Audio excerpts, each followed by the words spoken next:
Okay, I'm going to sit here and show you something. This is the cross braces.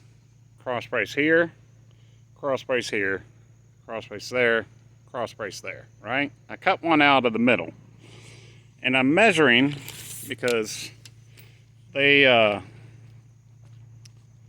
the trailer frame bent right here, the suggestion online from the engineer site is to weld a piece of metal the same thickness as the shackle, this, onto the trailer frame, a flat bar, right, from here to here. And it should stick out about 6 inches past each end. Well, this end, the slipper springs, it's like 4.5, 5 inches from here to where the slipper spring was. And I figured I'd just bring it to this, even with that, and do the same up here, right? Because 6 inches is like right here, but it's only 4 inches the next spot. And they welded it right there, right? Okay, so this is a piece of 1/8 inch steel, and I'm going to bring the tongue back in here to the second one, and I'm going to change this piece to 3/16, which is sitting right there. And anyway, so I'm measuring up to show you how crooked things are on this trailer. Let's look at this here. Measuring from right here to here is 37 7/8, right? You go to the other side of the trailer, and that same measurement on the other side of the trailer, from right there, the base of that one, to the base of this one, is 37, and it's 9/16. I can't get my tape measure to bend for me. All right, there you go. 37 and 9/16.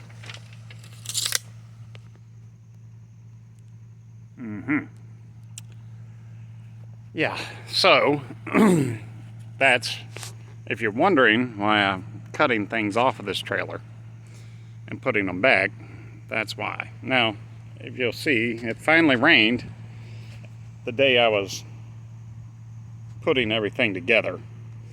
And everything flash rusted like hell. Flash rusted really bad. Are you zoomed in? So anyhow, yeah. Last thing I did, that trailer, that piece right there, got in a kink outwards towards the fender. It had bowed out. And that's why I was saying, if you try to straighten these frames, make sure you don't cut anything apart before you try to straighten that aspect of it. But as far as the cross members all being in the wrong spot, I really don't know what to tell you, man. Other than this right here has a 3/4 inch bow in it. I know that. This one had like 1.5 inches. That one was straight. And let's see, that one there is where the tongue was originally applied, or welded.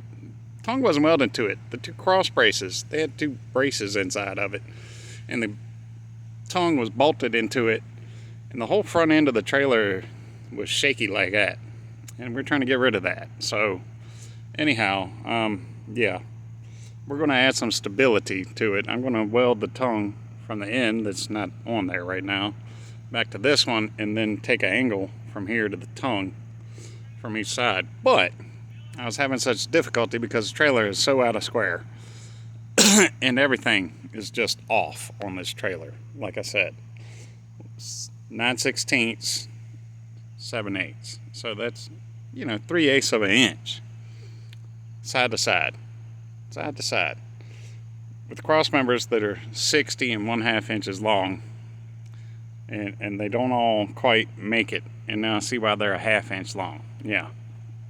So anyway, I got to cut one of these tubes to make these 2 flat pieces, because believe it or not, I paid less for a 20-foot stick of 3/16 1.5 by 3 tubing than they want for one 36-inch piece, which, as you know, that was 37.5.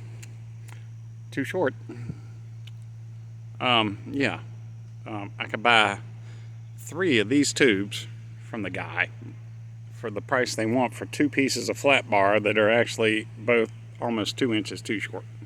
So yeah, I'm going to cut that flat tube up because that's what I have. That's 3/16, the same thickness as that shackle there. All right, so that's my rant for right now. And yeah, I got to get in here and I got to grind some of my final welds down and clean all this rust off so I can go and tack things back on. And I got those set up there because my table is slammed full of junk. So I set all these up for my cutting table for right now, and we got to cut some stuff. I'll probably include you with cutting the stuff for prepping the new tailgate and prepping this, but for right now I got a couple hours of grinding again. So I'm going to go back to grinding.